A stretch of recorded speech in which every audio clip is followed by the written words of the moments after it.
cómo se vería el vestido nuevo que Dios nos ha confeccionado con estas 5 piezas, después de vestirte con Él por las mañanas. Versículo 13.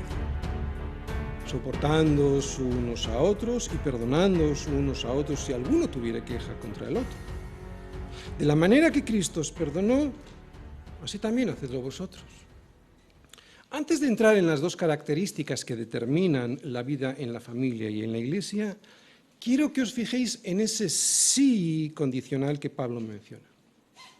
Si alguno tuviera queja contra otro, ¿qué significa eso?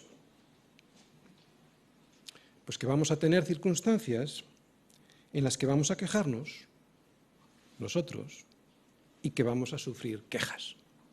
O sea, que habrá problemas. Mucha gente, cuando se convierte, cree que no va a haber problemas en su casa y en la iglesia. Pero Pablo nos advierte que sí, que algunos siempre se va a quejar y que otros van a recibir quejas. Y en estas circunstancias Pablo nos anima a 2 cosas, si os fijáis en el versículo, a soportarnos y a perdonarnos. Soportarnos. Soportarse es aceptar a nuestros hermanos tal y como son, con todas sus debilidades, fallos y tropiezos. No es fácil soportar a los demás, especialmente cuando veo que fallan y yo creo que no lo hago. Pero es ahí donde aparece el pecado, porque aunque yo no lo vea, sí que fallo, y por lo tanto los demás, aunque yo no lo crea, también tienen que soportarme a mí en la iglesia y en mi casa. Y aunque no es fácil tener que escuchar a alguien que tiene una queja contra mí, es, por una parte, necesario que lo hagan y, por otra parte, necesario que yo pueda escucharla. Todos conocemos Proverbios 27, versículo 6, que dice: «Fieles son las heridas del que ama, pero inoportunos los besos del que aborrece». Por eso es necesario escuchar muchas veces ciertas cosas que nos hieren, sabiendo que en muchas ocasiones van a ser unas heridas, sí, pero para ayudar, incluso para salvar.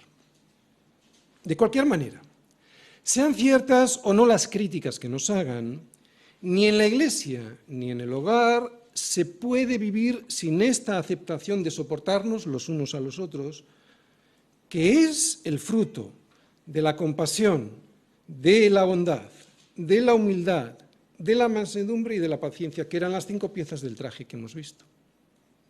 En el trabajo se puede, por ejemplo. En un club social se puede, por ejemplo. En la familia y en la iglesia no. Eso no quiere decir que no las practiquemos fuera, ¿eh? Estoy hablando de que donde tenemos que empezar a practicar es en casa y en la iglesia. Pedir perdón. Tampoco se puede vivir sin pedir perdón. Las relaciones en la iglesia y en la familia no pueden existir si no hay perdón entre nosotros. Un verdadero perdón de corazón. ¿Y cómo debe ser este perdón que surge del corazón? O sea, del corazón de un hombre nuevo. Pues Pablo dice que el perdón que nos debemos los unos a los otros tiene que ser como de la manera en la que Cristo nos perdonó.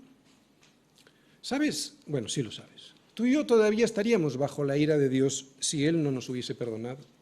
Otra vez, tú y yo todavía estaríamos bajo la ira de Dios si Él no nos hubiese perdonado. Pues de la misma manera que Él clavó en la cruz los agravios que tenía contra mí, de la misma manera tengo que clavar las faltas de los demás en esa cruz con la que me tengo que levantar todas las mañanas.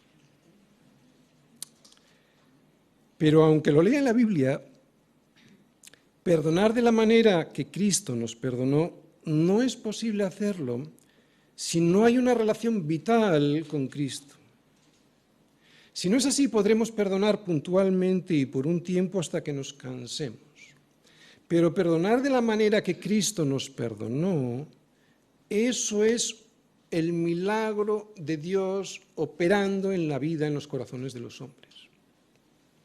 ¿Y cómo nos perdonó a Cristo? Bueno, ya lo hemos dicho, que sobre una cruz y cargando sobre Él nuestras culpas. O sea, que el perdón no solo es olvidarse de lo que me han hecho, sino pagar lo que el otro estropeó sin pedirle que me devuelva lo pagado.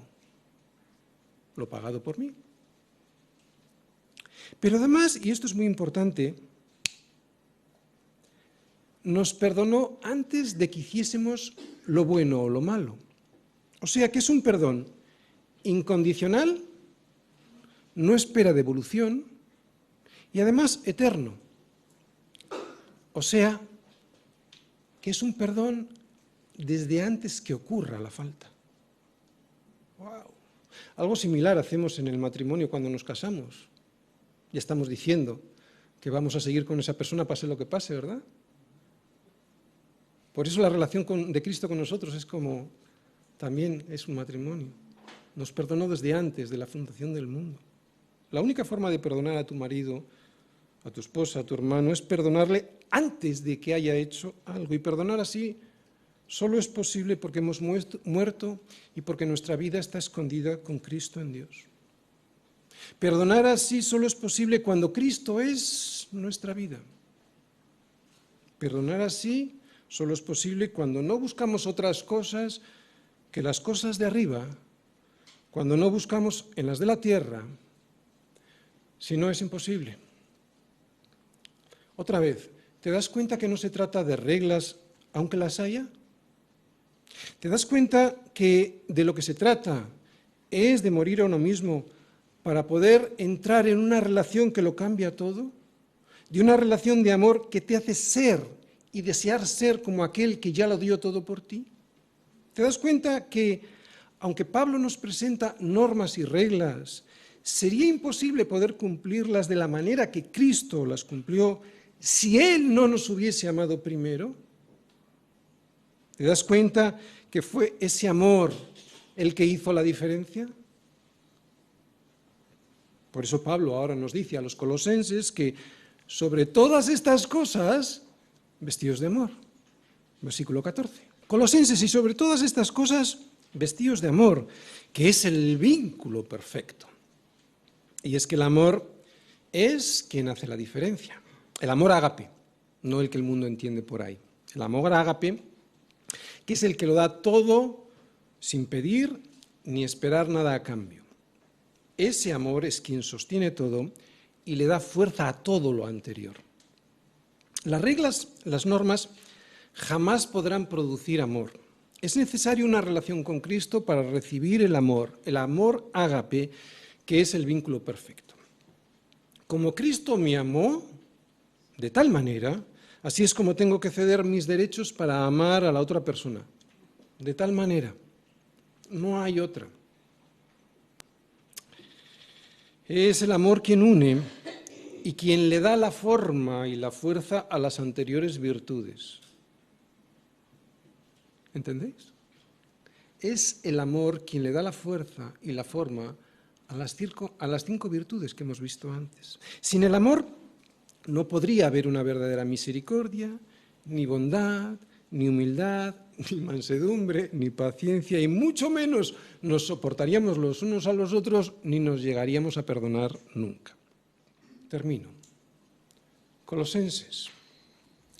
Vestíos pues como escogidos de Dios, santos y amados, de entrañable misericordia, de benignidad, de humildad, de mansedumbre, de paciencia, soportándoos unos a otros y perdonándoos unos a otros si alguno tuviera queja contra otro. De la manera que Cristo os perdonó, así también hacedlo vosotros. Y sobre todas estas cosas, vestíos de amor, que es el vínculo perfecto.